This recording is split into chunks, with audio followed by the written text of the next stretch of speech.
నమస్తే, నేను మీ బిందు అండి ఫ్రమ్ బిందు జ్యువెలరీస్. ఇవాళ ఏంటంటే ఒక సింగిల్ బ్యాంగిల్ డిఫరెంట్‌గా ఎలా చేసామో చూపిస్తాను. ఇంతకుముందు ఏంటంటే 2 బ్యాంగిల్స్ అలా చేశాననమాట.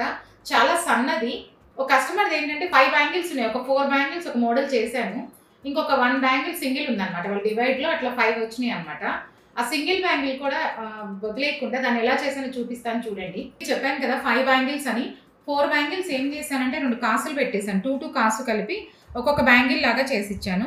ఇదేంటంటే ఇంకొక సింగిల్ బ్యాంగిల్ అండి. సింగిల్ బ్యాంగిల్‌కి ఏం చేశామంటే తనకి ఇంతకుముందు నేను స్టోన్స్‌లో చాలా చేశాను గాజులు. అందుకని ఏం చేశామంటే ఇప్పుడు అలా కాకుండా ఉట్టిగా కోరల్ కావాలన్నారు.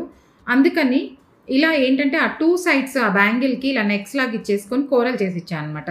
ఇప్పుడు ఇదేంటంటే కోరల్ బ్యాంగిల్ లాగా ఉంది. ఇది కోరల్ అనే కాదు, మనం పర్ల్ పెట్టుకోవచ్చు, వేరేగా కూడా చేసుకోవచ్చు. తనకేంటంటే కోరల్ నీడ్ అన్నమాట. అందుకని కోరల్ పెట్టాను. అలా కాకుండా కోరలు, ముత్యం అలా కూడా పెట్టుకోవచ్చు. ఏది కావాలంటే అది చేసుకోవచ్చు. పాతవి చేసినవి అవి కొత్తవి అన్నీ పెడుతుంటాను కదండి లైట్ వెయిట్‌లోవి. మీకు ఎవరికైనా నా కంటెంట్ నచ్చినట్లయితే please like, share and subscribe. మీరు సబ్స్క్రైబ్ చేసి లైక్ చేస్తే ఇది చాలా మందికి వెళ్తాయి అనమాట. ఏంటంటే పాతవి ఇలా కొత్తవి చేసుకోవచ్చు, మనం మల్టీ యూజ్ చేసుకోవచ్చు అని చాలా మందికి తెలియదు. అందువల్ల ఏంటంటే అందరికీ తెలుస్తదని ఇలా చెప్తున్నాను అనమాట. Thank you.